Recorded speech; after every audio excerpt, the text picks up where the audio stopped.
Hey everybody, Val Pancakes here, and joining me tonight on the stack is big, strong, and scary Rip Byson. Uh, Big, strong, scary, all 5'10" of me. and you can find Rip in the Northeast for promotions like Limitless, Let's Wrestle, and of course Pro Wrestling Grind, but also venturing down to the Southeast to compete in Action Wrestling and at TWE recently. So please welcome Rip Byson. Hi, everyone. I don't have any pancakes, though. I felt like I should have cooked pancakes, and I failed. I mean, I'll forgive you. Good. I've only had one guest actually have pancakes, like once I was interviewing them. But I'm just glad that you didn't come with waffles. Oh, no. I got the gimmick. I got the gimmick. No waffles, only pancakes. That's why I like you. So, as I was telling Rip before we hopped on, I'm really excited to interview him. He's one of the people that I want to interview for a while. I really got into you and your wrestling when I was like everyone else, kind of just holed up in my house during the pandemic, and I would it was like weekly viewing for the road for me. So anyway. That's good. I was on almost every single one of them, I think. There was very few that I wasn't on. I made sure that when we did those tapings, because it was a big 2-day taping, that we would do a whole season of the road. And I made sure to have like the most matches. I would go out of my way to make sure that I was wrestling as much as possible so that I'd be on almost every week if the matches were good enough, obviously. But yeah, so I had a lot of matches for that on my own stupid self. I appreciate it. I love your in-ring presence. I like your moveset and just your personality, and it's super fun to watch. So you did Limitless, you were in the road, and now you've started Pro Wrestling Grind. Yes. What made you want to start your own promotion? Shallow answer, I wanted more bookings. So the easiest way for me to get bookings was to book other people, and then it'd be like a pat you on the back. Hey, if I scratch your back, you scratch my back type of thing. That's the really shallow answer for starting a grind. But another deeper answer is that I felt I was starting to go to the bigger shows, and I was starting to travel the country, and I was seeing a lot of guys that weren't necessarily getting the big, like, Twitter pushes or social media pushes, and like there's always big shows with the same 15 people on it, and I felt like there's a lot of people that needed an opportunity for a really nice stage to show what they could do.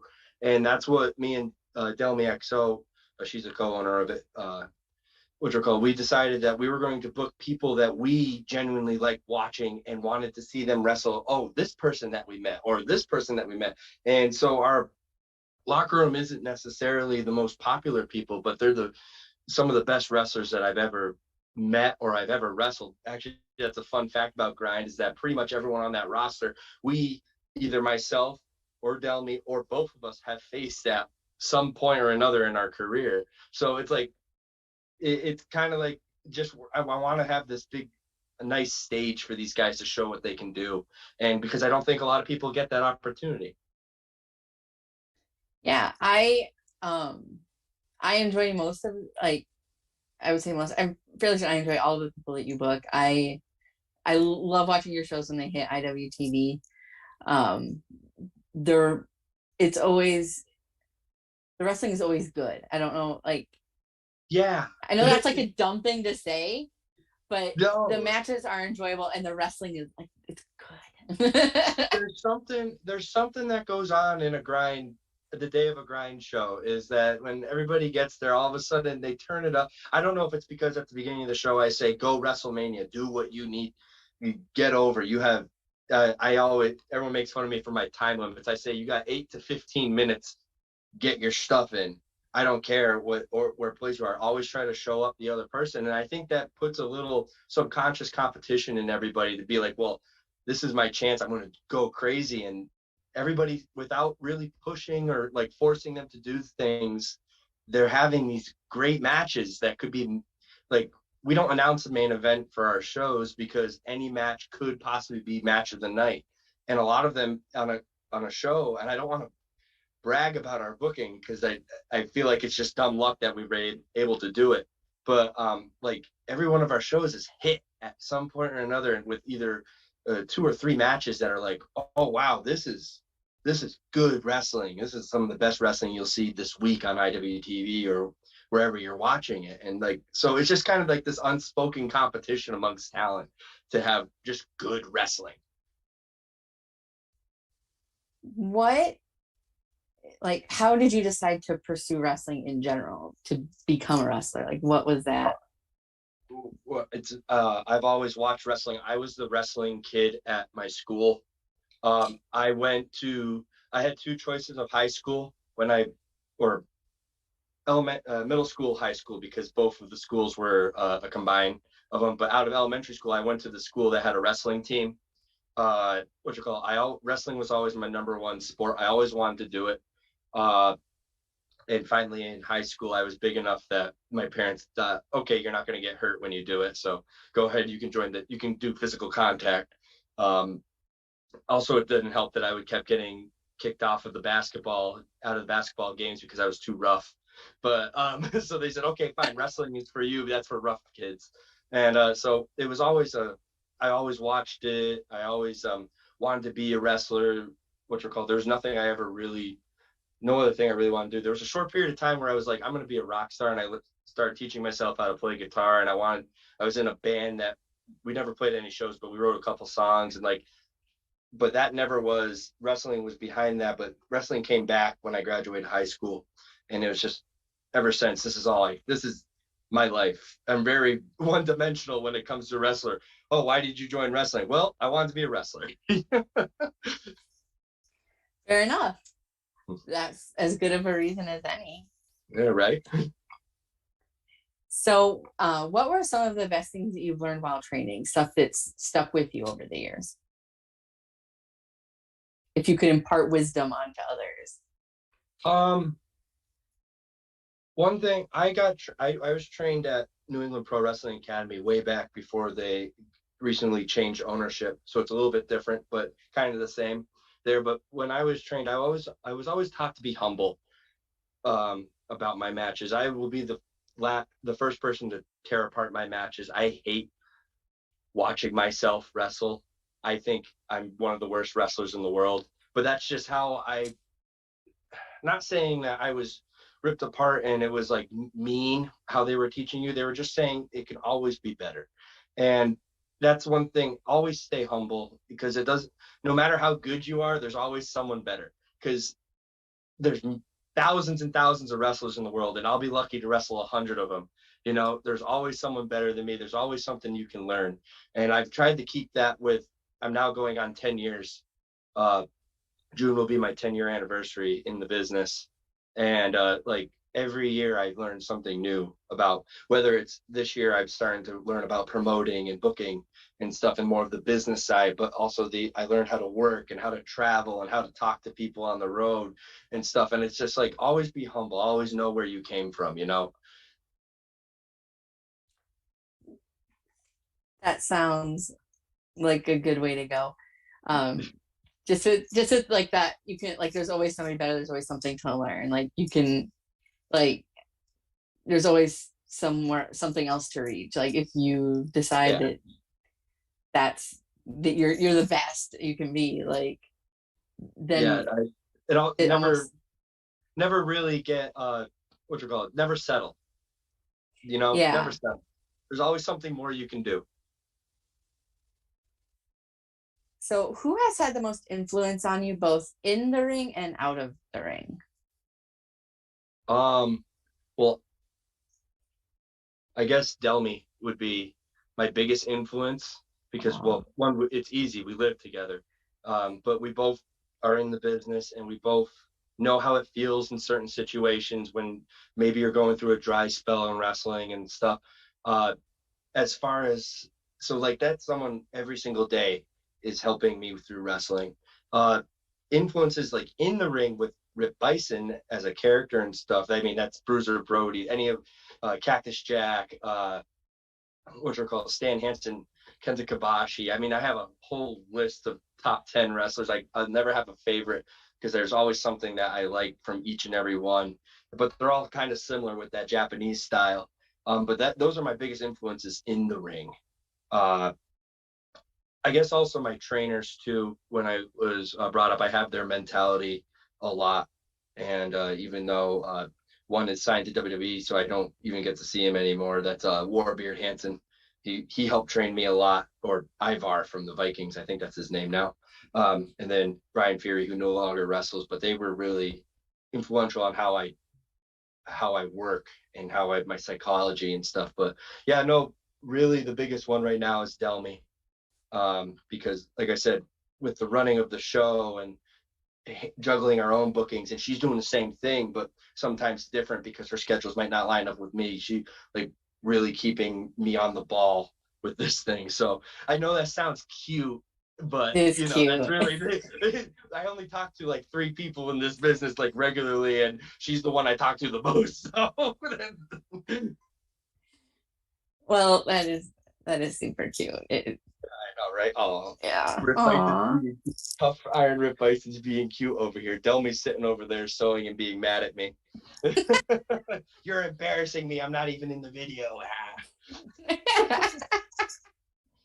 Well, hi Delmy. Thank you for letting me borrow Rip for the evening.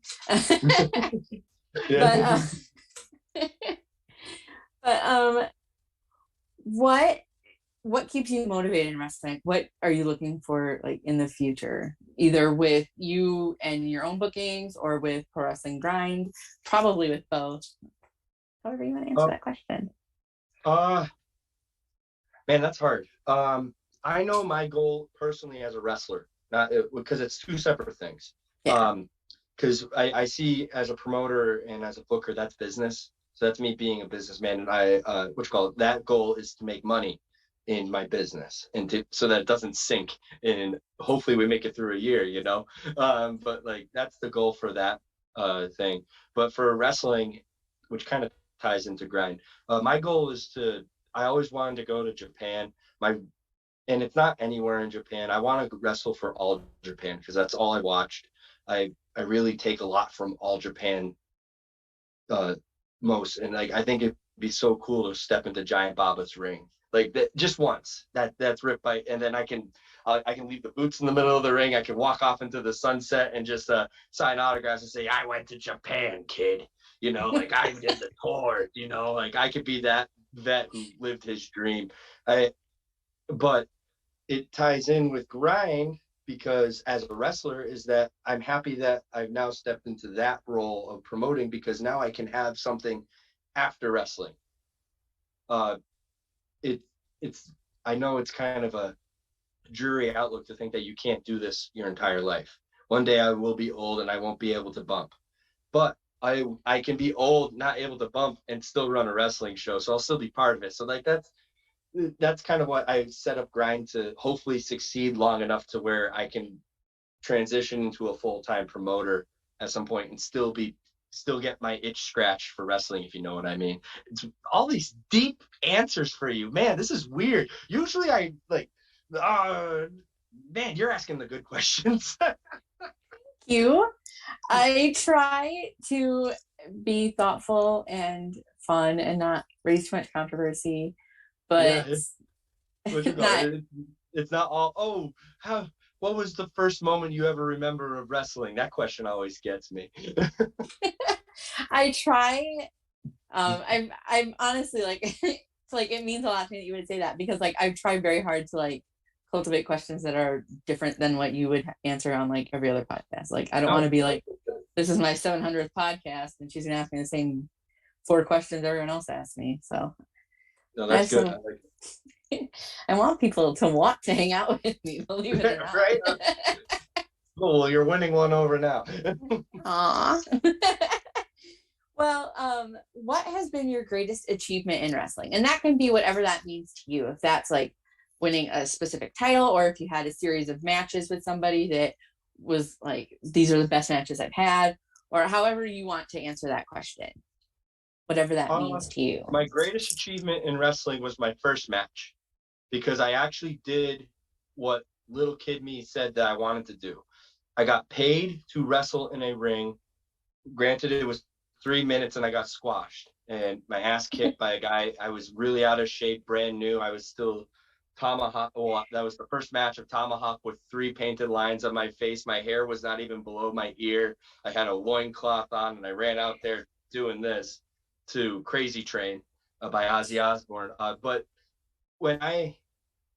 even back then, when I had that match, I realized that nothing's ever going to take that away from me. I lived my dream for one day. Even if that was the last match I would ever wrestle, I lived my dream for one day. I could say I was a professional wrestler once. I got paid to go into a ring and put on a professional wrestling match. So that's probably my biggest accomplishment. And now I'm looking at it now as a time thing. I've been doing this for 10 years. Not a lot of people can say that. A lot of people bounce after 5 years. I've seen so many people quit in wrestling. I've seen more people quit in wrestling than start in wrestling, which is insane to think about. And like, even in my class when I trained, I think they only just gave me the 3 signs. So that means there's 3 and I couldn't name them all because I'm a bad person and don't remember my friends. But yeah, no, like, so longevity too. Like, I've been doing this for now a decade. So like, let's see, the next thing will be, well, I've been doing this for 15 years or 20 years. I think that'll be my next goal. A little bit, actually 2 weeks ago, I got to wrestle Alec Price for the Limitless belt in front of a sold out crowd in the main event. You know, like, that was the first time I've ever wrestled the main event in front of a sold out crowd. And for I think a major indie title, you know, and that felt pretty cool. That was a big accomplishment. And like, that just showed that hard work in my wrestling's paying off because people are trusting me with those roles. Hell, getting booked out of state is a big accomplishment. You know, a lot of people get stuck in their territory, but no, I got to wrestle down in the Southeast. I got to wrestle in Texas. I got to wrestle in New Orleans for a Mania weekend. Like that, those are big accomplishments, I think, to me. And I think there's just going to be more and more the longer I'm still in it. I hope so, because I would like to see you in person someday. And the odds of me getting up to the Northeast are surprisingly slim. We're going to have a WrestleMania in Boston. That would be a whole trip. Yeah, because you'd be living in Boston anyways for a couple days. Yeah, no, woof, that's a trip, all right. You know, they're all like Alec Price, if you can deal with that. I've never been to Boston, I will say. So that would be cool. Yeah, see, except for that I'm a Yankees fan, so it won't be there. We don't need to see it. It won't be quite baseball season yet, probably. So it might be right. Okay. So on the flip side of that, though, what has been the greatest obstacle that you've overcome in wrestling?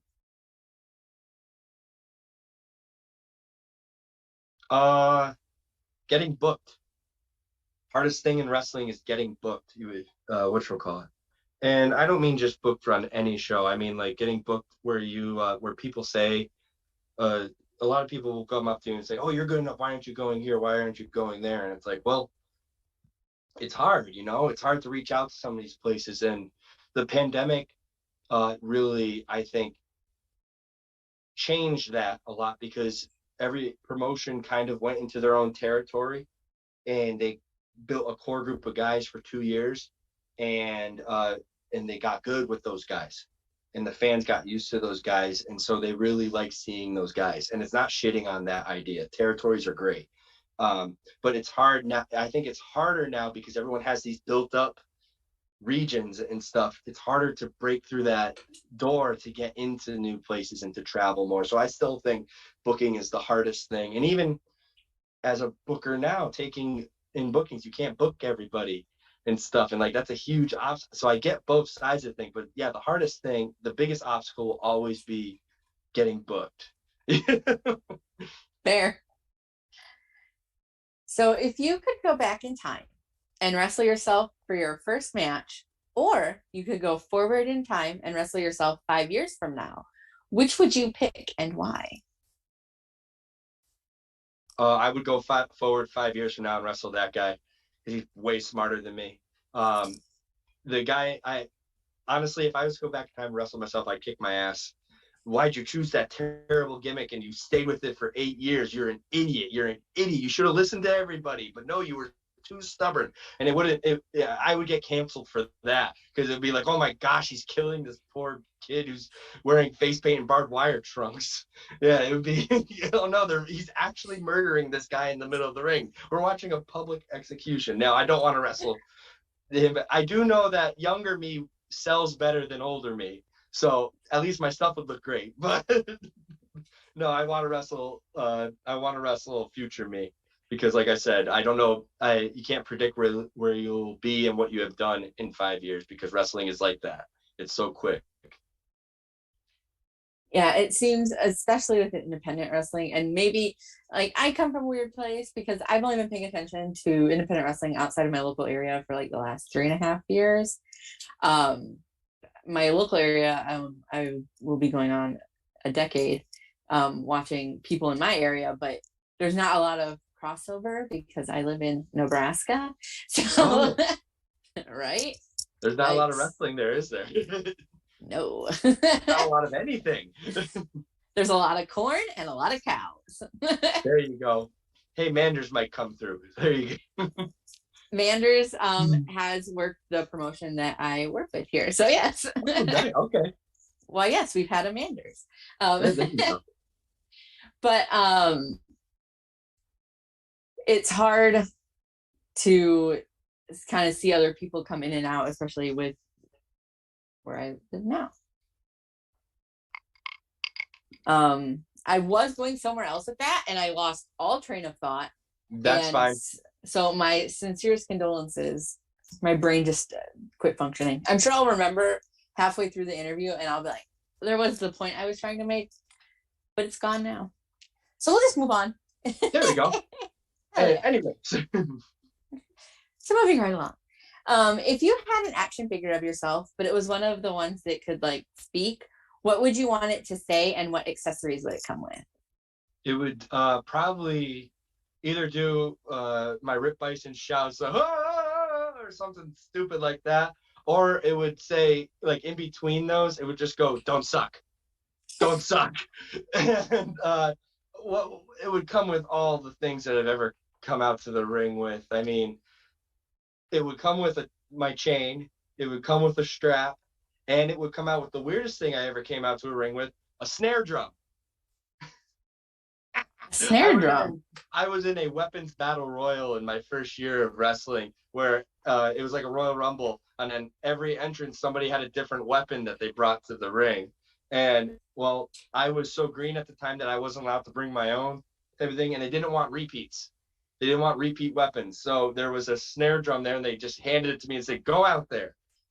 So I walked out to the ring with this snare drum. I can't really do anything with it, but I mean, I got my head bashed off of it a couple of times because I thought that it would make a sound. It didn't, because your head's not a good drumstick. But yeah, no, so it'd be a snare drum, a chain, and a leather strap would be with my action figure. The snare drum is a wild card. Yeah, see, that's what get people to buy it. Limited edition wow. Snare drum. Yeah, I've never seen a wrestler come with a snare drum. Yeah, see, I'm thinking that's money. I could smell it now. I could smell the envelopes, big, heavy envelopes filled with nothing. Those pay envelopes are on their way with the snare drum.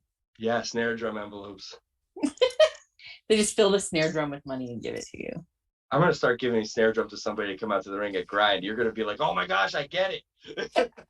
It'll be me and you and everybody who's watched the stack. It'll be a little inside the Easter egg for us. Well, I hope somebody's watching. Jeez. Yeah, we have some people in chat.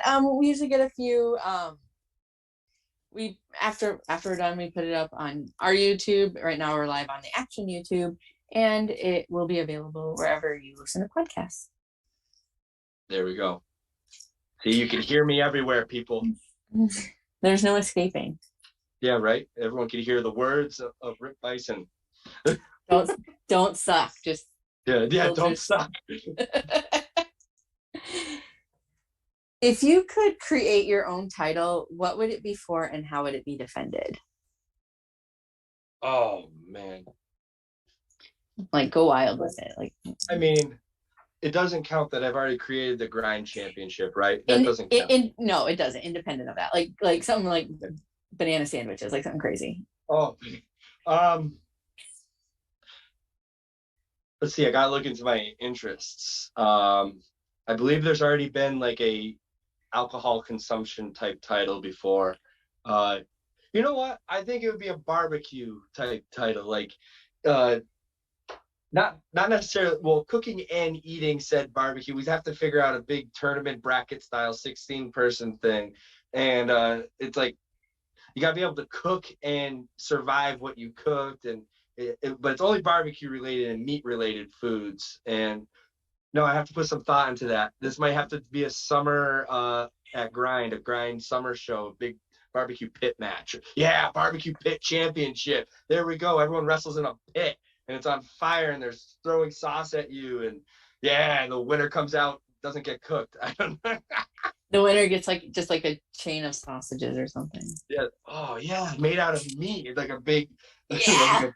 like a T-bone. It's the center plate and it's all that sounds gross. No, that'd smell after a day. You have to cook it real fast.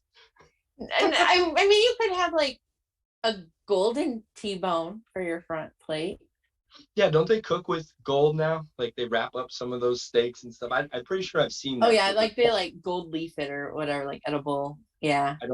I mean, I guess gold's good for you. It's in my vitamin pack, so. Sparkly steaks. Yeah. Oh, my insides. Ooh.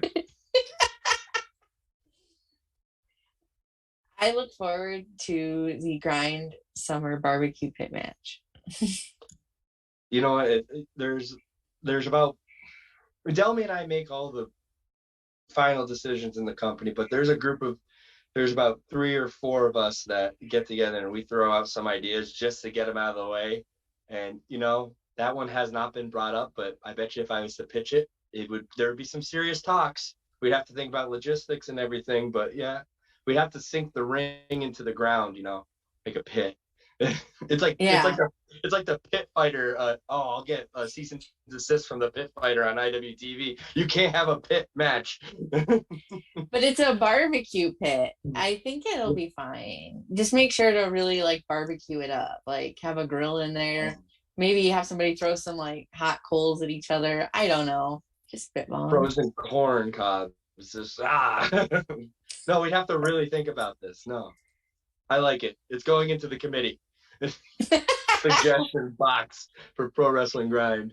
I'm so sorry, everybody that works at Pro Wrestling Grind. Oh, they'll love it. They're getting paid. Hey. Winner gets a quarter cow. There you go. A live cow. you take the cow home with you. Yeah, see, look. Most wrestlers live in apartments, so I don't know if they'll fit a cow. Then they shouldn't win. I don't know what to tell you. Yeah, you're right. You're absolutely right. They shouldn't win. They shouldn't be good enough. No, yeah. Have to have the acreage. I don't know what to tell you. Yeah. Yeah, we talked about a barbecue pit match on the stack today. We watched the views go down, down, down. Why are they still talking about barbecue? Barbecue's delicious. Yes. Now, where would it be? It would have to be either Texas, Kansas, or what's the is it Nashville? Is the other one? Anyways, so, being selfish, I'm gonna say Kansas City. Okay. Because that's only 2.5 hours for me, and I can absolutely go to that. There you hear it. The first ever barbecue pit match for Pro Wrestling Grind will be in Kansas City. And they will ban us from the town forever after. But you know what? It's what a send-off. You could see it live with Val Pancakes. Have some like barbecue food trucks come out there and really just go whole hog with it. Whole hog. Yeah, okay. I already see the t-shirts. There we go, guys. Mission accomplished. Fantastic. So other than your gear and your phone, what can you not leave for a wrestling trip without? Like, what do you have to take with you? Other than your gear and your phone, because that's a given. Well, if it's an overnight trip, toothbrush. I cannot leave without a toothbrush. I am so like OCD about my teeth. Like I can eat anything, and then I want to go brush my teeth. Like the only time I don't brush my teeth is, and I'm surprised I don't bring a toothbrush to my shoot job to after lunch brush my teeth. But after every meal or every time I eat, I have to go brush my teeth. Like right now, I'm drinking some whiskey and Coke, and I will probably go brush my teeth as soon as we're finished, and then stay up and drink more whiskey and Coke. But I will brush my teeth. You know, it's just toothbrush and toothpaste. That's the number one thing, man. Do you have like a go-to toothpaste, or is it just like whatever? No, I'm a Crest guy. I stick with Crest. Anything that they make that's pretty good. I'm not a Colgate guy, and I'm not into those expensive Sensodyne black charcoal crap. I like mint and I like Crest. 1 out of 1 Rip Byson recommends Crest toothpaste. 1 out of 1, yep. I think I'm the only one. There's no one, I don't think anyone's made any of those fan accounts of me yet, where they write the fanfics and stuff. I don't think they've done that yet. But have you looked? No, I'm scared. I was like, but do you want to? That's that wrestling after dark thing, you know, what you recall. I'll wait until the midnight hours and see if there's a Rip Byson fanfic out there. Well, you know, if you find one, I'll be sure to share it with the world. I'll make them famous. More people will follow that than Rip Byson, the actual account. The Rip Byson fanfic. So I know that you travel a lot, you're on the road.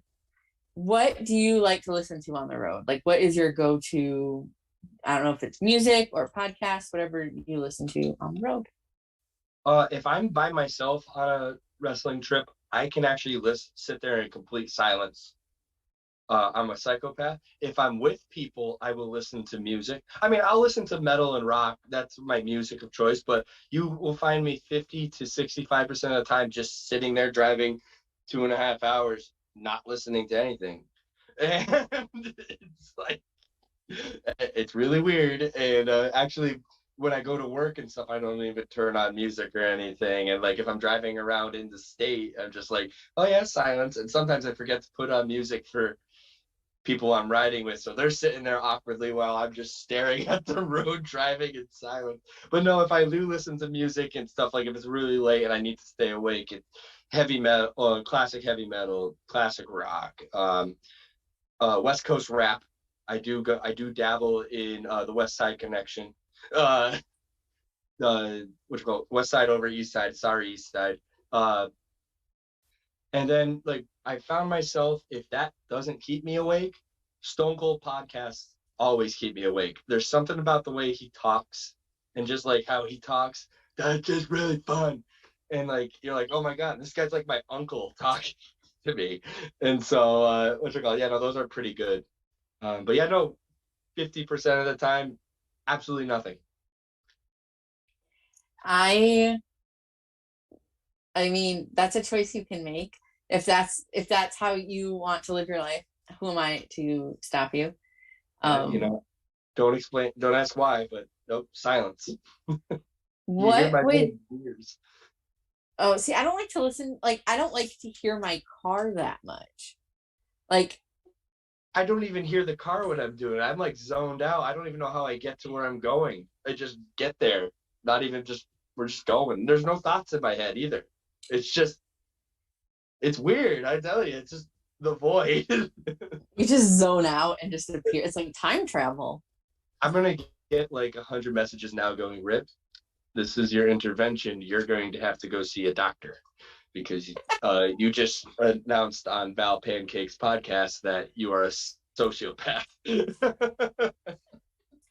know, I ask I ask that question of everybody that I talk with, and I have only had one other person say that they do drive in silence. So Crazy. It's crazy people.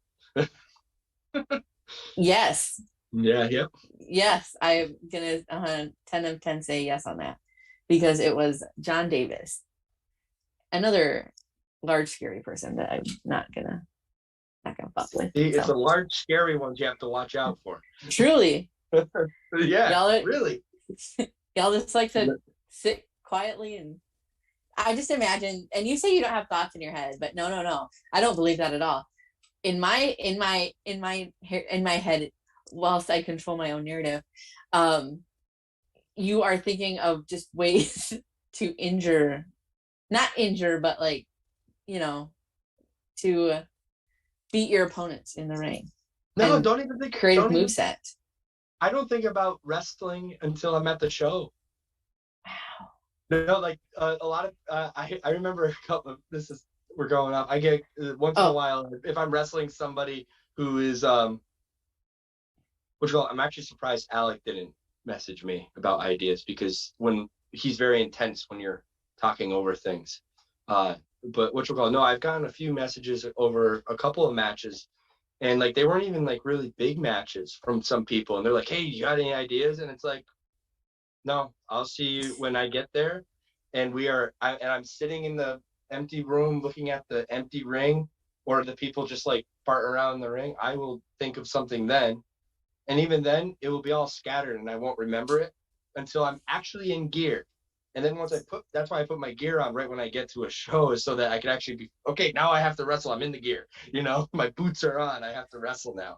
But yeah, no, I don't think I don't think about wrestling when I'm driving. I mean, if somebody brings it up and I'm riding with someone, then yeah, sure, we think about wrestling, but no, not by myself. Kind of weird. Again, like I said, yeah, this is it. I'm getting an intervention after this. Going to be taken away in a straitjacket and thrown into the loony bin. I mean, I specifically told you not to talk about anything that would get you canceled. And, this. It's just going to get people sad, honestly. They're just going to be sad. Oh, poor Rip. Poor Rip doesn't listen to anything when he drives, just thinks about things. Yeah, yep. It's insane.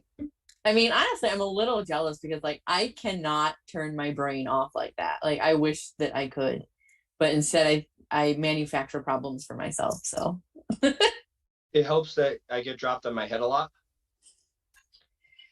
So what you're saying is I need wrestling and bump a bunch of times for 10, well, like I said, 10 years, so 9 years, I'll say 9 years.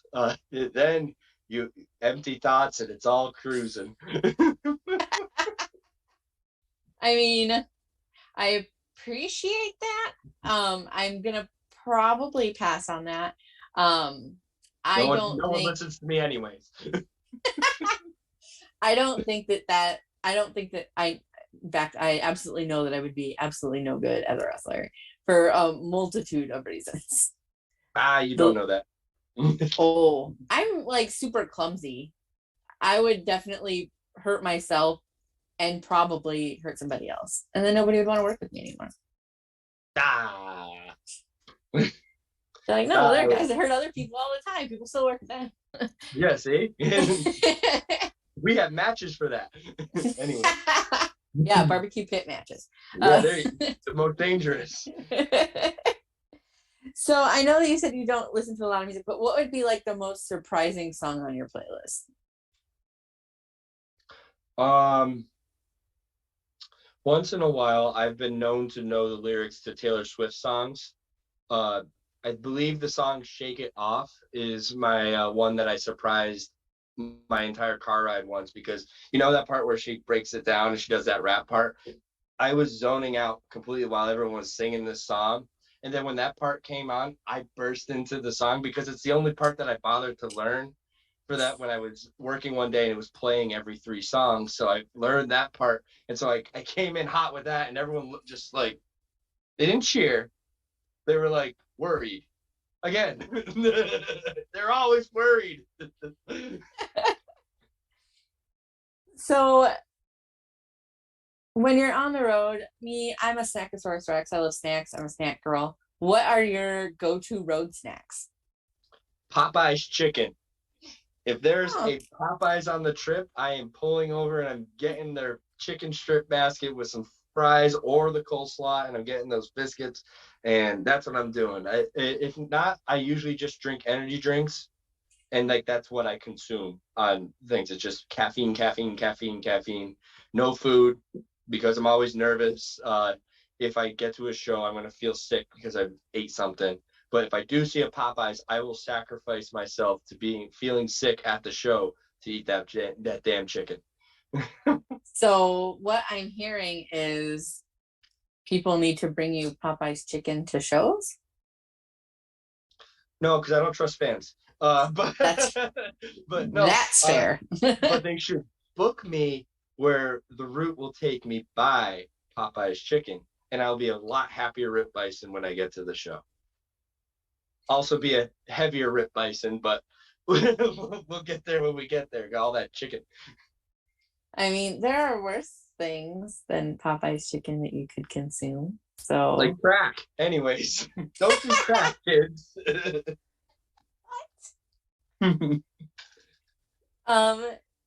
So who do you usually travel with? Like, who are your road buddies?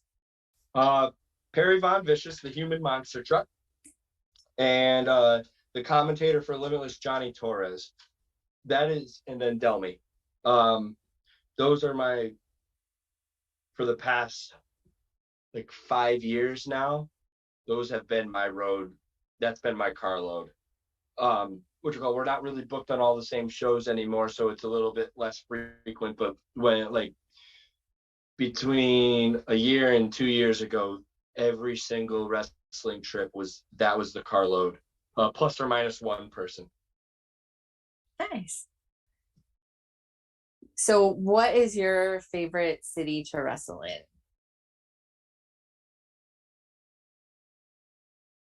Oh, that's so hard. I haven't really. Chicago was really fun because they had no idea who me and Perry were when we were tagging there, and we were a dark match on a freelance show, like the opening match, and we were in a tag match, and we had 5 minutes, and like not even the whole crowd was in there, but there was like half of the seats were filled up, and we came out, and they were very accepting, and they were very loud. They didn't just sit there and wait for us. They were like, hey, we haven't seen these guys, let's give them this opportunity, and then if they fuck up, then screw them. But we didn't fuck up, so luckily they liked us after the match. But no, that one was really fun. That was like surprising, because you think that Chicago's a big indie wrestling town. They're going to be super critical of if you're new. They're like, oh, do you belong here type of thing. No, they were very open about it. Wrestling down for Action, that crowd is super fun because they are old school, but they like new stuff. They like the cool indie stuff too. So it was just like, as soon as you went out there, the fact that you were a wrestler and like you were like in their, well, Rip Bison's very in your face. So I was in their face and they were like right back in your, and it was like, this is what I need to be a wrestler. My night just got easier. So that was a really, that crowd was awesome. Yeah, I think those are my favorite ones. Texas was similar to, it was San Antonio. Texas was similar to Chicago. They were very open to debut guys and stuff. So yeah, no, those are the big three. I think Texas, Chicago, and Georgia. Those were my favorite ones. Which I'm sorry to all the Maimonites who are possibly listening to this. Sometimes you can be hard. Sometimes you get a little tired. So what is your favorite move to take and what is your favorite move to give? My favorite move to give is my love gun lariat, or just any sort of lariat or clothesline. It's just so much fun it's so easy to add anywhere, and it's just really, and you can, well, if you throw it safe, you can haul off as hard as you can and you won't kill somebody, but it will look like they die and it will make a big noise. Like when I was wrestling down at Action against Adam Priest, I gave him the love gun lariat, and I threw it as hard as I could, but it was nice and right across his chest. He has a nice thick chest, and it was the loudest crack I've ever heard. It sounded like a chop. It sounded like an overhand chop, but it was a lariat. And the crowd went like, and like the auction, and you could hear Dylan Hales on the commentary go, ah! It was, so like that was really cool. I've only ever gotten a crack that loud again is when me and Beef had a strap match. And so we needed a strap to get that loud of a crack. So like that's my favorite move to throw. Favorite move to take? Back body drop on the floor. On the floor? Yeah, no, don't need the ring. Right on the hardwood floor or the concrete. I take that all the time. It always gets a reaction. Yeah. And concern. And it's just your body. It's just your body. Always gets a reaction. You know, it's always for the people. It's always for the fans. It's always for you guys. What you call it? Don't worry about me. I believe Mick Foley had that mentality, and now look at him. He's like, no, don't do those bumps anymore. They're bad. That'll be me in like 40 years. Don't do those bumps. I was an idiot.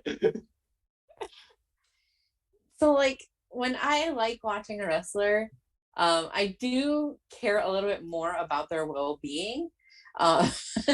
So the back body drop onto the floor specifically, it does sound a little concerning.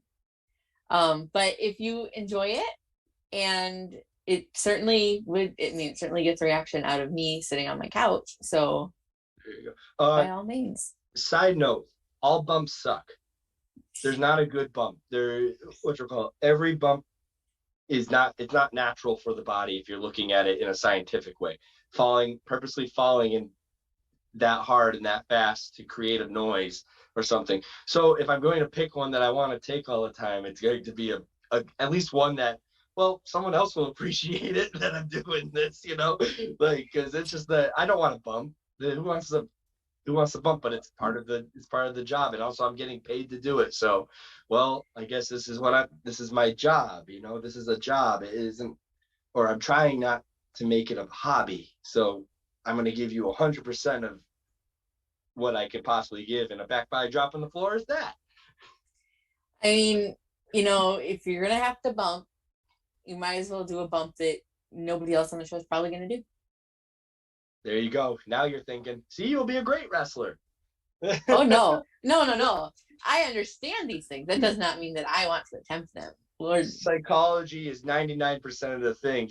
The actual physical part is only 1%. And like I said, it's just your body. I hope there's a whole bunch of new people listening to this going, oh, I wanted to listen into Rip Byson because he's the booker at Grind, and I want to get in there. And now they're all writing down, take stupid bumps. Rip Byson will notice me and book him. Sorry, kids. Oh, the next Pro Wrestling Grind show is just going to be everyone taking stupid bumps. That's pretty much every Grind show. I mean, to be our fair, guardrails yes. are working overtime all the time because they see guardrails and they go, ooh, we can bounce off of those. But see, that's one of the things that I like about the Pro Wrestling Grind shows. They're very dangerous, involved. Yeah, there you go. That's politically correct. They really use their surroundings effectively. Yeah, right? Everything. So do you have any pre-match rituals? I always I always tell myself don't suck, because for my first match ever, or my first match at Chaotic Wrestling, which is a couple matches in, but it was because I trained at their school. It was really important for me to be a trainee for their school and to wrestle on their show, because not a lot of people could get in that, and even some of the trainees weren't ever good enough to wrestle on the show. So I'm standing in the back, and the reason why I don't suck is always in my head is because all of a sudden a great big beard came over my shoulder, and it was Ivar from the Viking Raiders, and he's like, hey, don't suck. And I was like, thanks. And then I went through the curtain because my music was playing. So he held me back just to give me those 2 words of advice. And you know what? Every time I'm at the curtain, I go, don't suck. and out we go. And so that's definitely a ritual. I don't warm up for my matches or anything because I get really sweaty really easily and really dry mouth when I'm out there in the ring. So I'm always choking on my tongue because I'm gasping for air because I'm yelling too much. So like I try not to blow myself up with warm ups or anything before a match. But yeah, no, always say don't suck, and then you won't suck. 75% of the time you won't suck. 25% of the time it's out of your hands. There's a lot of variables. You can you personally cannot suck, but you can still have a real stinker. I mean, you know, there's a lot that factors into that, like, you know, like the person you're wrestling, or sometimes your environment goes astray.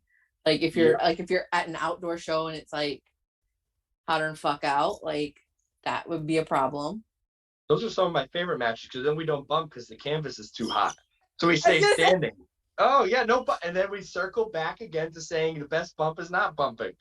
So, and burning my back and my skin off my back is not worth me bumping in this ring.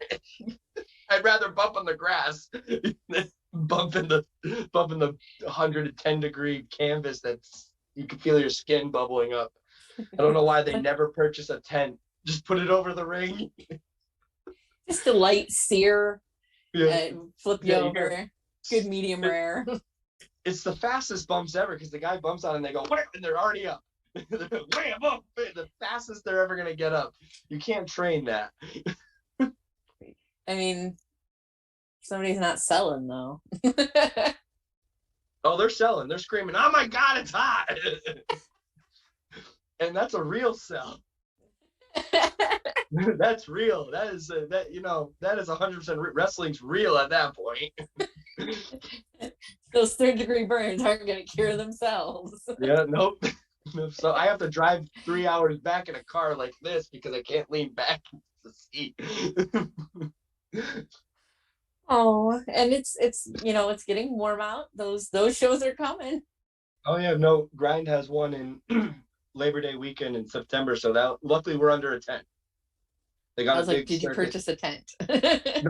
No. The festival, it's a music festival, so one of their stages is under a tent, and we get to set up the ring underneath the tent at the end of the night for the show. So yay! It'll be dark out, and it'll be under a tent. So best outdoor show I've ever been in.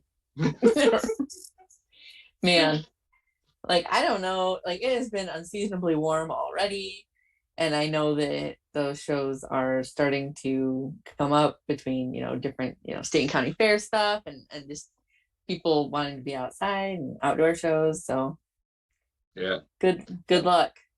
Yeah, no, not me. Not me anymore. I'm done with that. Not I you. wrestle You have indoor with I under a tent or inside an air conditioning. I won't even take air conditioning, just inside.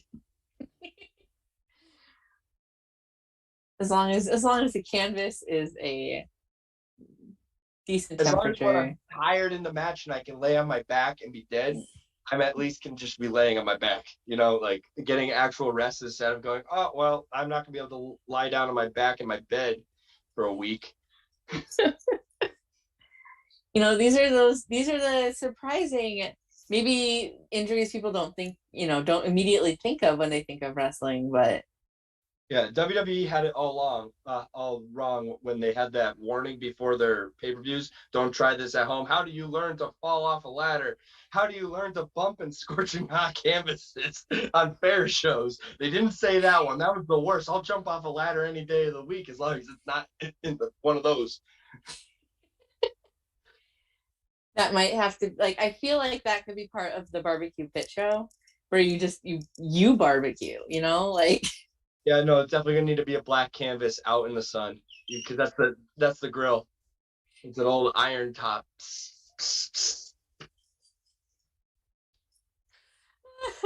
Just sizzling, you know. Yeah, just sizzling. So, what is the wrestling word that you use most outside of wrestling? Oh, it's a work. Once you're in the business, you realize everything in real life is a work, and the only real thing in the world is professional wrestling, which is a work. So, yeah, no, everything's a work. What comes in second is shoot.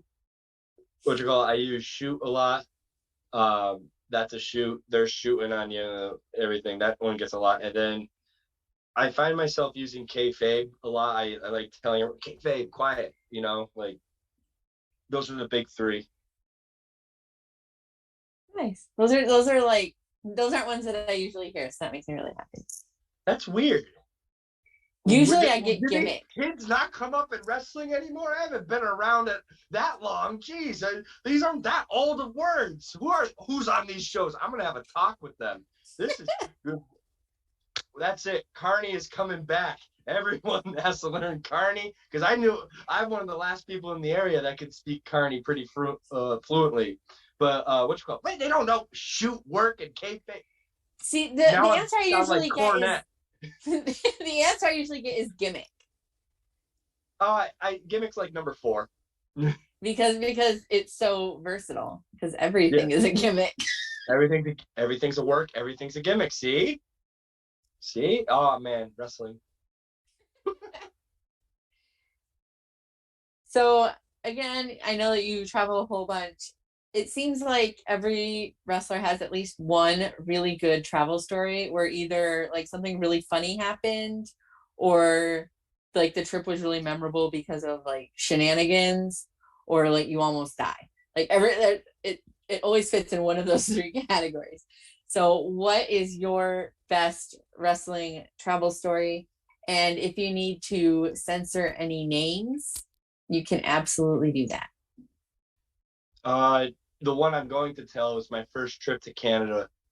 But before we go into that, I've had a lot of really like 36-hour car rides one way. Like when I went to Texas, I would drive there. And from Massachusetts to Texas, it was 36 hours. So those are always memorable for a completely different reason. You'll never want to do it again until you get the call the next month saying, hey, do you want to come back down? Yeah, I will. And then you're doing this. Why am I doing this? And then you drive back and you're like, I'm never doing that again. Next month comes in. Hey, you want to come back down next month for another show? Yeah, you betcha I will. Get in that car and drive 36 hours. No, the one to Canada is the one I always tell. It's the first time I went to Canada, and I just got my passport specifically for this. And anyways, going up to Maine, and a wrestler that actually I don't think anybody knows, so I'm just gonna name him. The guy who got me booked, his name was Jason Rumble, and you probably never heard of him, but he's No. I don't think. Well, you never will. He probably can't even see this. I'll get a message. Why are you burying me, kid? But anyways, he's from the Boston, so he talks like this. He's the Boston bad boy, Jason Rumble. I get it. In that time, I was Tomahawk. They want a Native American character up in Canada. You're coming up to New Brunswick with me. Okay. Get in the car. I have to drive to Boston. He lives in Machias because he got ran out of Boston. So he lives in Machias, Maine. So I have to drive to Boston to pick up 2 guys who are going with us. And then we have to go to Machias, Maine, which is right next to the border, and pick up Jay. So we pick up Jay, and well, on the way there, me and the 2 other guys decided this is miserable. This is already a 12-hour drive. Fuck it. We're going to drink beer and drive to Jay's house. So we get across the border in Maine, and in Maine, all the gas stations sell, 6-packs and stuff, like tall boys and everything. So a couple of us grabbed some tall boys. I had a 6-pack of cider, and as we're driving up to Jay's house, which as soon as you get into Maine, he lives in Maine, and it's still a 5-hour drive to get to his house at the border. So we're going, and we're throwing the empties out the window as we're going. There's 3 of us inebriated in this car. And so we get to Jay's house, and we had actually just stopped at a gas station like 20 miles outside this place and refilled on beer.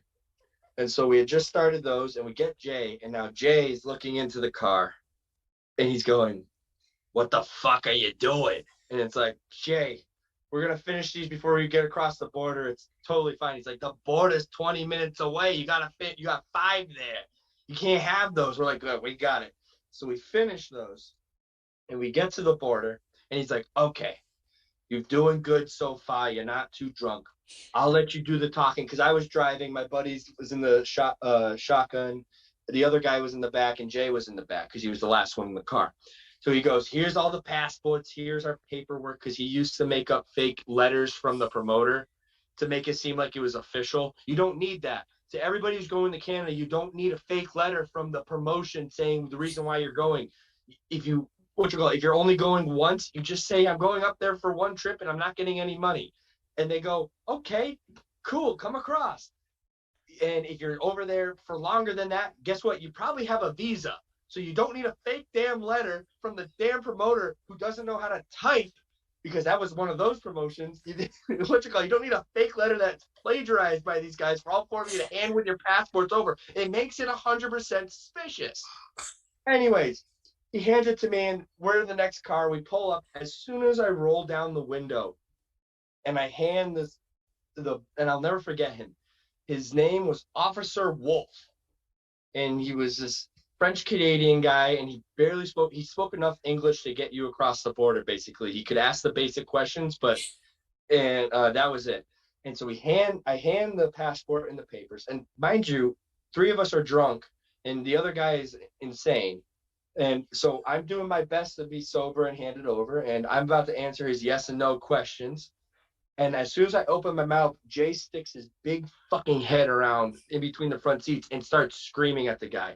I'm the fucking tour vet. They've never been up here before. I've been coming up to Canada for 25 years. I'll do the talking. After he gave me permission. So now I have this crazy Bostonian screaming over my shoulder at this border patrol who's looking at me going, why is this guy talking to me? You're supposed to be talking to me. And I'm going, this is my first time. I got a passport for this. I'm going to get it taken away from me now because of this. So the guy starts asking Jay the questions, which we already know we're going to get pulled in. And what really brings us in is that Jay goes, oh, yeah, 15 years ago, I got arrested for dealing weed. So they said, pull over, come in. I don't know why they weren't going to. Why would you volunteer this? Anyways, I hope he's watching, Jay. Jay, it's fucking true. You know you were there. Don't tell me you forgot it. So we pull in as we're leaving because the guard doesn't follow you to where you park at the border. We have one little powwow before we go in to get all of our stories straight. And he goes, listen, whatever you do, don't say we have any merch because they will tax you for every piece of merch you have because you have you'll have to pay up front for every piece of merch to tax. And so that, and whether you sell it or not, they will tax you for each one. And so we're like, okay, we're not going to mention the merch. They won't search the car. They're just checking papers. We go in there. Well, we're going to search the car. Fuck. I had a swinging door. It was an FJ Cruiser. It has a big, this is a long story. No, I'm fully involved. This is a big swinging door. And so the guy goes out there and he's going to the back and he opens up the swinging door and Tim Lennox, the third at the time, had a box of 25 t-shirts on top of all of our luggage in the back. It had slid since we were driving, so it was up against the door. Guard opens the door, looks up, and we watch it from the thing. Hits him square between the eyes, falls on the ground, and opens. I shit you not, you couldn't write that for a movie. And now there's 25 shirts that we're not supposed to have, that we already lied to them about not having, and 8x10s everywhere. So the guy goes through all of our bags and finds every single thing because we lied. We were there for 3.5 hours. We have to go across the way. We have to tell them what they ended up not taxing us because they didn't care because Jay just wouldn't shut up. Jay just kept talking to him. They're like, just leave. Just go into Canada and come back and leave. And so we get into the car and we pull. As soon as we pull out of sight, Jay goes and he pulls out a pen filled with fucking, I don't know what drug he was doing, but it was drugs. It wasn't just a regular vape. And he goes, good thing they didn't check my person, right? Boom. And that's the punchline of the story. I just picture this poor, like, French Canadian guard just littered with like 8x10s and t-shirts. Seriously, it was a box about yay big, and it went torpedoed him right in the face, and it's still everywhere, and he was not happy.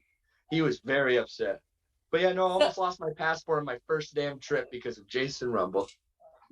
Maybe he had the right idea. Just be as obnoxious as humanly possible, and they will just want you to leave. They won't even care. I don't know. He gets a hard time every time he goes up there because they know him as the crazy guy. But yeah, no, that's my crazy road story. Nothing will ever, and that's not even the whole story because that whole trip was nuts.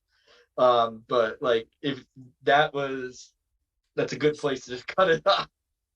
That was a pinnacle moment in the. Yeah, no, that's the punchline. Good thing they didn't check my person. Drag. Oh, wow. Yeah. Usually, at some point during every interview, I have this moment where I just like laugh myself to tears. So thank you. I appreciate that. That was a good one. That story gets a pop between wrestlers and non-wrestlers all the time. When I say I've been in some crazy shit, that was one of them. So, do you have any hidden talents? I taught myself how to play guitar in about 10 years ago, and I still dabble in that. That could be a hidden talent, but other than that, I'm really not creative. Yeah, no, that's pretty much my big talent. And even then, I still remember how to play guitar, and I'm really happy that I did teach myself. And I find myself actually, when I pick up a guitar after 6 months, I'm actually better at playing it now than I was when I was playing it every single day. But yeah, no, teaching myself a musical instrument was pretty cool because I didn't want to pay for lessons. Well, I mean, you can find anything on the internet. So yeah, right. YouTube was wonderful in high school. I won't tell you how old I am. That's fine. I work with a 19-year-old now, and I realized that was 10 years before I was born, so I've never felt more old in my life. Man, I mean, I was fully in college before YouTube became a thing. So there you go. I'll just go get my walker now. Oh. But that is as good of a talent as any. I can't do that. So can you play Wonderwall by Oasis? No, I refuse to learn that song. Everyone, I was the only kid in high school who bought an electric guitar. Everyone else bought the acoustic guitar to do that. Nope, not me. I didn't want to. For some reason, in high school, I didn't want to get chicks with my acoustic guitar skill. I wanted to rock for the music, man. I'm a freaking loser. Even my rock star heroes were doing rock and roll to get chicks, and I was like, no, I'm doing it for the music, man. It's for me. It's a very pure, pure interest, pure way to look at it. Yeah. Freaking loser. and then you went into wrestling. So made me more of a loser. Anyways. Oh, there's that weird wrestler kid sitting at the end of the bar. Hey, you guys got any shows coming on this week? Guys, you want to see my match? Yeah, that's not good. You pull out a VHS tape. Guys, look, I'm on YouTube. 33,000 likes. And it's just grainy and just jittery. It's a cell phone cam like this from the back row. Yeah. And 280p. What would you, if you could go back in time, what would you tell a 10-year-old version of yourself? You're doing good. Because you at that point you're really unsure about what you want to do and stuff, and just I'm not going to complain. I had a pretty good childhood. 10-year-old me was doing his thing, and just keep doing your thing, and you'll get there and you'll get to do like I said, my goal was to wrestle a match as a professional wrestler. So 10-year-old me got to live that dream. And so like, I wouldn't want to change that. I wouldn't trade it in. Nice. That's so wholesome. Yeah. Right. What you call? Yeah. No, I wouldn't tell him to change anything. What you call? Aw. I had enough friends. I had enough things, like doing pretty good. Well, on that note, I have a couple of questions left, and then we will throw it to Christopher with questions from chat and the infamous lightning round, and then we'll wrap up. So Awesome. you're almost done enduring the stack with Val Pancakes. This has been great. Thank you. You're so kind. Uh, so what is the biggest animal that you could take in a fight with just your hands, no weapons? I've You can thought pretend about it's this. attacking you. And an animal, Brock Lesnar. No, I could probably take a bear. I think if I was really put into the situation where there was a bear coming at me, I could take it. I wouldn't right now in this state, or like right that I'm thinking of it. No, I'm not in that mental state. But if I was pinned in the corner and I knew the bear was coming at me and I had no other choice, yeah, I could take a bear. I'd win. I'm too stubborn. Any specific type of bear or just any bear? Oh, no, like a black bear. A grizzly bear would kill me. They're 15 feet tall. I'm not gonna deal with that. I couldn't. What am I gonna do? Like that thing's stupid. But like a human-sized bear even with all his claws and stuff. Yeah, no, I could take him. I'll get him in the next headlock. So I need a Rip Byson wrestles a bear match. No, I think Travis Huckabee's been trying to do that, and whatchamacallit. So I don't want to steal his gimmick. Gimmick infringement. I don't think I think he's watching right now because I think he popped up on my chat over here asking me a question personally about what I've said. So who knows? I don't want to go on record saying I want to take his match. But no, Travis, I could beat up a bear. A little bear, but a bear. Maybe it could be like a triple threat match. You and Travis and the bear. Oh. No, because then I'll have one of them twisting my ankle and putting me into a weird leg lock, and then the other one will be biting my face, and you decide which one's putting me into the leg lock and which one's biting my face. But no, that one-on-one, 1v1 with a bear is fine with me. So how do you take your pancakes? Like what kind of? Yeah, like what do you put in it and on it, and how do you enjoy? Well, actually, the last pancakes I had were some pretty meh diner ones. I mean, they're diner pancakes. They were just plain pancakes. So those were pretty good because I haven't had pancakes in a while. But I really like the Kodiak pancake mix, like the protein pancake mix. Those actually come out pretty good because I was raised on Bisquick pancakes, and those are like the most brutal and heavy things on the face of the earth. They just turn into cement in your stomach. So it's nice eating a nice pancake mix I like the protein one, and I like their blueberry ones. I like their chocolate chip ones. I like the plain ones. I pretty much, if there's a good pancake in front of me, I'll just eat it. It doesn't matter what's on it. I'm not picky. I really appreciate that though. That as a person that is a pancake person, like it's good to hear that you're like so enthusiastic about them. I love breakfast. Breakfast is the best. If I could eat breakfast all day, I'd do it. But I can't because you can't. It's hard to meal prep breakfast. All that food's really good warm. I mean, it's okay when it's cold. Hard-boiled eggs or cold bacon, I'll still eat it. But like, no, if I could cook if I could cook breakfast all day, I'd eat breakfast all day. It'd be the only thing I'd eat. I do love a good like breakfast or a brunch situation. Bacon Brunch is the best. Get drunk while eating pancakes. Right? Yeah, that's it. And like bacon is unarguably the best breakfast meat. It's the best meat. Like the best meat. Do you like crispy bacon or chewy bacon? There's no wrong answer. If it's bacon, it's bacon. I like bacon on all my seafood. I like bacon, and that's how I was able to eat Brussels sprouts for the first time. Although I found that I like Brussels sprouts on their own now.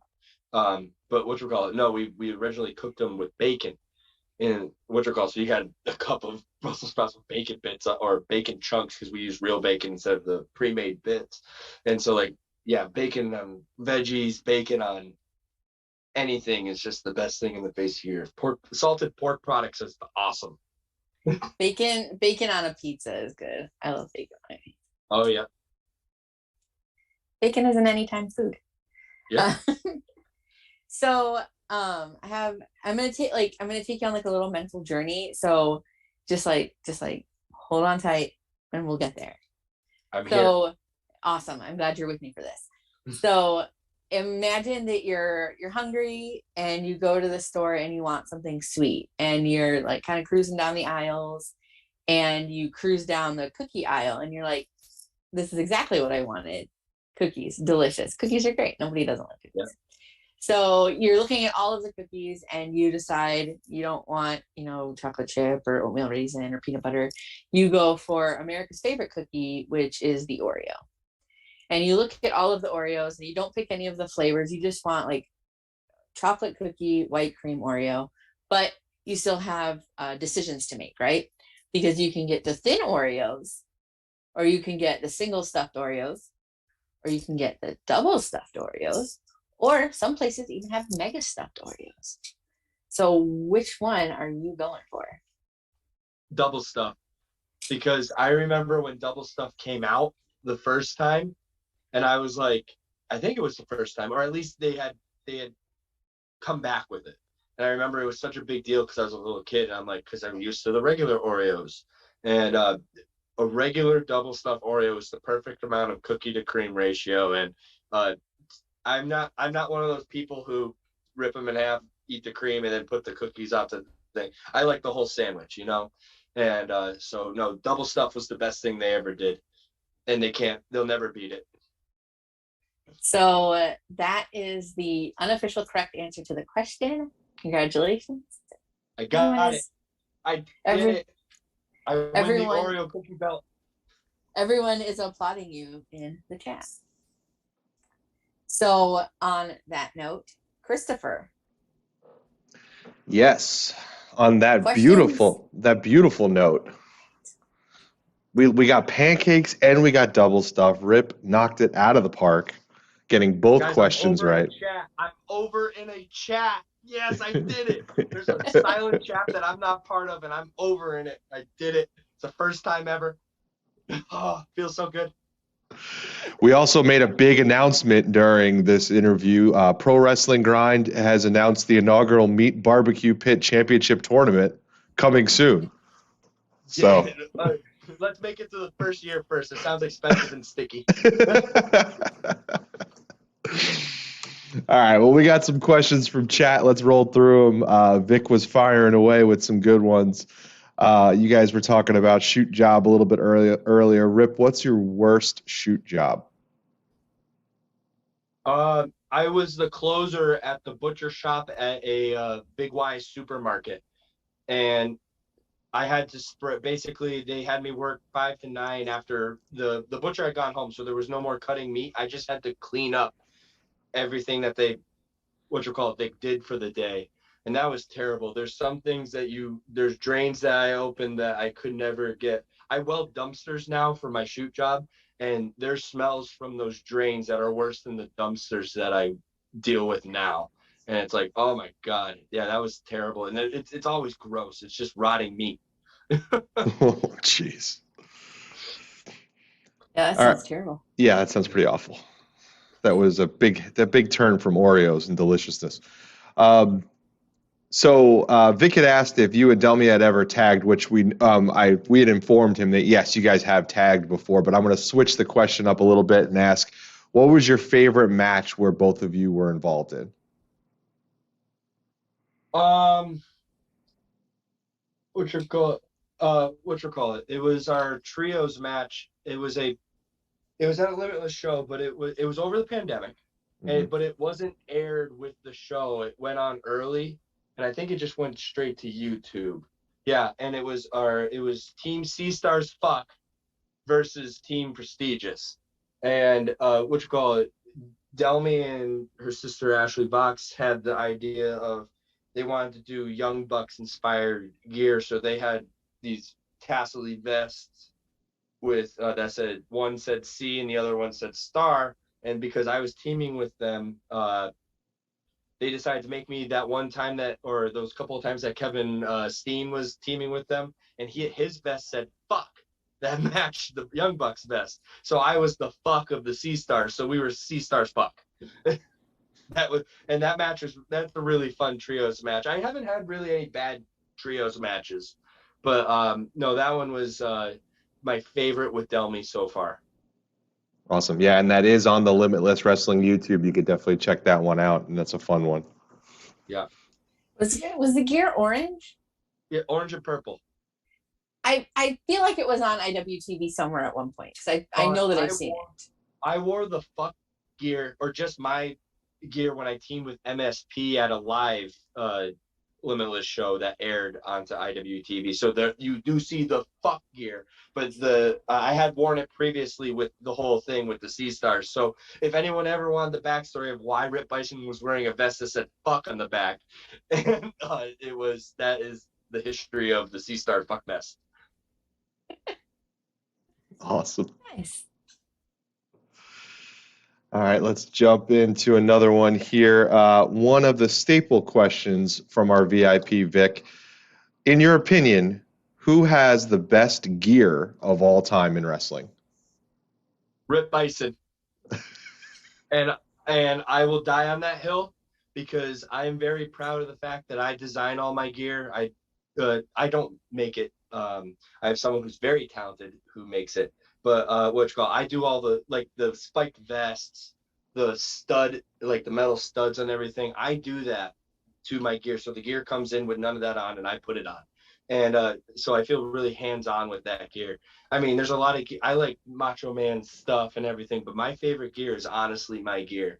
And it's simple, but it also is flashy with some stuff. So like that, yeah, no, that's a selfish answer, but I'm gonna die on that hill. Hell yeah. All right, last question from the chat. Who do you think currently has the best gimmick in wrestling? Oh, here's a little secret. I don't watch a lot of wrestling other than like stuff that I'm really interested in, which is old stuff. So all those guys are pretty much dead or retired. The best gimmick. I love this new incarnation of Brock Lesnar, or the cowboy hat, him just smiling and having a good time. I think that's the best gimmick in wrestling. Like, it's so weird to see that guy be so natural at being goofy, because he just feels like it. Like that's my favorite one. It might not be everybody's, but that's the one that I would go out of my way to watch every time I saw Brock Lesnar wearing a cowboy hat. I would go out of my way to watch that clip. I wouldn't watch Raw, I wouldn't watch SmackDown, I wouldn't watch the pay-per-views or any of his matches. I would just watch the clips, the 1 minute 30 second of Brock Lesnar in a cowboy hat. Fair. All right, well, those were the questions from chat. Thank you, everybody, for the questions. I have one more question for you, Rip. Are you ready for the lightning round? Uh-oh. Hopefully. And here we go. It's going to be 10 questions. Try not to think too hard. Just answer them as quickly as you can find first. Our intro's running right now. We'll be back in a second. Here it comes. The lightning's going by. There's noises, there's sounds, there's graphics. We have high production here. It's something else. Rip Byson, lightning round. Here we go. Question number 1. Strangest thing you've eaten? Alligator. Question 2. Favorite summer activity? Drinking booze in the sun. Question 3. If you could have dinner with anyone living or dead, who would it be? Mick Foley. Question 4. If you won the lotto, would you share it with other people? If so, who? Delmy, because she lives with me and I need to pay rent. Question 5. What advertising jingle gets constantly stuck in your head? No, I don't got one. Question 6. One item that is always in your fridge. Energy drinks. Question 7. Favorite movie. Oh man, that's a Lord of the Rings. Question 8. There's a spider in your house. Kill it or set it free. Oh, it's dead. Question 9. Peanut butter. Chunky or smooth? Smooth. And question number 10. What would you rather be? The funniest or smartest person in the room? Funniest. Rip Byson. That was 9 questions at one pass, but those were 10 questions. That's the lightning round. Sir, you've survived. Congratulations. Val, I did it. back to you. Well, we're wrapping up here, but what are your upcoming shows, both for you personally and with Pro Wrestling Grind? This week I am tagging with Delmy at Top Rope Pro in Brockton, Mass. That's Friday. Everybody be there.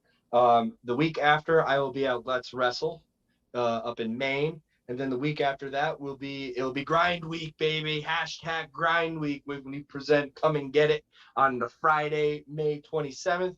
And then on Saturday, I will be back up at Limitless Wrestling on May 28th. And I know he hasn't announced me yet, but I'm probably going to beat somebody up because I'm feeling a little annoyed that I lost to Alec Price last month. So that's what I'm doing right now. And then there's other things coming soon. Well, I feel like if you show up and you have gear, they'll find somebody for you to beat up. I'll beat up a fan in the parking lot. And by I beat up a fan in the parking lot, they will gang up on me and I'll just do this and they'll kick me because I'm actually not that tough. I don't believe that at all. You're right. I'll just swing the chain and they'll stay away from me because they're like, that guy has a chain. You just gotta go full crazy. Yep, just go crazy. Yelling, screaming, spitting, throwing the chain at people. As long as it doesn't leave my hand, they can't get close enough. Right? See, you know what you're doing. You're a professional. Yes, that's Carney. Well, thank you, everyone. This has been The Stack. I'm Val Pancakes, as always, and this is Iron Rip Bryson. Be sure to follow him on all social media outlets. Where can people find you? Twitter, Instagram, Twitch, Facebook, YouTube, OnlyFans, TikTok, merch store. Plug everything. I have a pro wrestling tees, but they don't give me a lot of money, so I prefer you to contact me about getting my shirts because I have them all in stock. So message me on Twitter or Instagram because I won't respond to you on Facebook. You won't find Iron Rip Bison on Facebook, but Twitter is Rip Effin Bison at Rip Effin Bison. On Instagram, it's Iron Rip Bison. Look it in. I'm the only one on those two, so it's pretty easy to find. Awesome. Well, thank you so much for hanging out with me tonight. It has been a blast. Thank you, everybody in chat. Be sure to come tune in next week and catch the show because I am talking to Irving West and Andy Ripley, creeps out of the southeastern area. So it'll be a lot different, and that's the best part about wrestling. There's something for everybody. And thank you once again, Rip Bison, for hanging out with me tonight, and thank you everybody in chat. Thanks.